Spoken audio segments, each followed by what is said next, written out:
La boiterie est présente dans de nombreuses fermes laitières, et ce, à l'échelle mondiale. Dans cette vidéo, nous explorerons les causes et les impacts de la boiterie, ainsi que les manières de la traiter dans votre troupeau.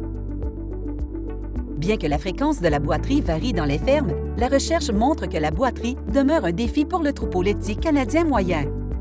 Mais qu'est-ce qui cause la boiterie?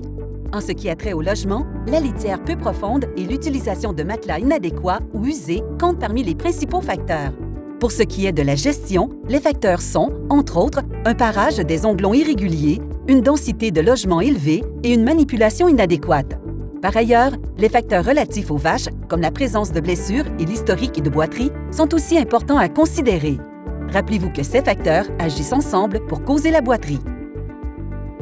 Maintenant, nous savons que la boiterie est douloureuse.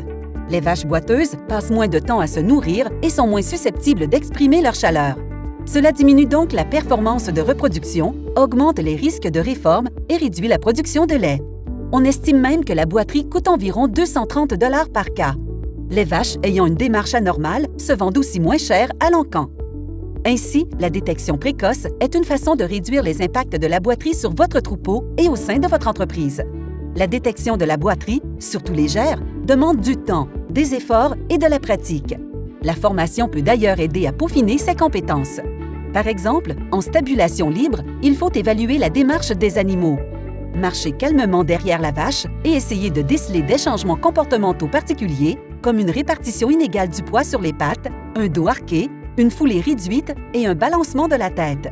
Par ailleurs, en stabulation entravée, vous devez rechercher des changements de comportement plus subtils chez les animaux, comme un transfert de poids répété, une vache qui place ses onglons sur le bord de la stalle, un pied mis au repos de façon répétée ou une répartition inégale du poids lors des déplacements latéraux.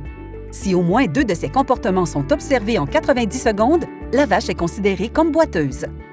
Une fois détectée, la boiterie doit être traitée le plus rapidement possible afin de maximiser les chances de rétablissement. Pour ce faire, vous devez comprendre le problème et bâtir un plan en conséquence. Parlez à votre médecin vétérinaire et à votre pareur d'onglons des causes de la boiterie et des protocoles de traitement. Ils pourront vous aider à concevoir des stratégies fondées sur les données scientifiques les plus récentes. Le parage curatif est une pratique importante dont vous devriez discuter avec vos conseillers. Un parage des onglons efficace aide à prévenir les problèmes et à traiter la boiterie. Les aspects à prioriser sont le retrait de toute corne décollée ou endommagée, puis l'ajustement de la répartition du poids sur les onglons malades ou endommagés.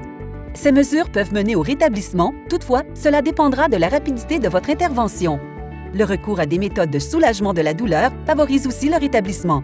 Vous pourriez utiliser cette stratégie en consultation avec votre médecin vétérinaire. La formation est également un élément fondamental du traitement de la boiterie.